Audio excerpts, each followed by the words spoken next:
কোথা থেকে আসা হয়েছে ম্যাডাম? তারকেশ্বর। তারকেশ্বর থেকে। তো মুখের হাসি দেখেই তো মনে হচ্ছে আগের থেকে ভালো আছেন। তো কি সমস্যা নিয়ে এসেছিলেন এখানে? কিডনির সমস্যা। তো আগে যে ট্রিটমেন্ট করছিলেন, ওষুধ খাচ্ছিলেন, সেখানে খেয়ে কি নিজেকে একটু ভালো মনে হচ্ছিল না এখানে থেরাপি নিয়ে ভালো মনে হচ্ছে? থেরাপি নিয়ে এখন তো একটু মনে হচ্ছে ভালোই আছে। আর থেরাপি নিচ্ছেন, অসুবিধা কিছু হচ্ছে না তো? উনি তো তারকেশ্বর থেকে এসেছেন কিডনির সমস্যা নিয়ে। তো এর আগেও তো অনেক এলোপ্যাথি ট্রিটমেন্ট চলেছে।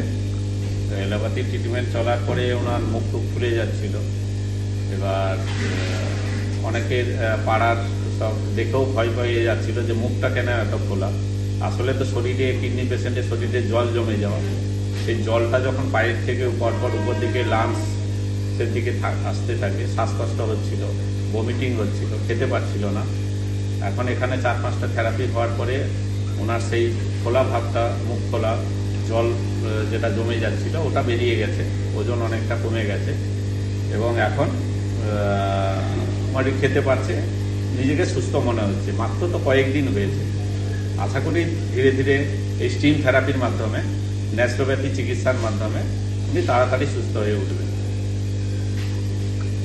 তো এখানে থেরাপি নিচ্ছেন, এমনি অসুবিধা কিছু হচ্ছে না তো আপনার? এটা জলে শুয়ে আছেন নাকি? কোনো অসুবিধা হচ্ছে না? ও, এখানে যে থেরাপি নিচ্ছেন, এখানকার স্টাফেদের ব্যবহার, ডাক্তারদের ওর ব্যবহার কেমন? খুব ভালোই, অসুবিধা কিছু হচ্ছে না তো? বন্ধুর মতনই মিশে গেছে। ঠিক আছে, হাসি খুশি থাকুন, কারণ আগের থেকে অনেক আপনাকে ফ্রেশও লাগছে, সুস্থও লাগছে। সুস্থ হয়ে যাবেন।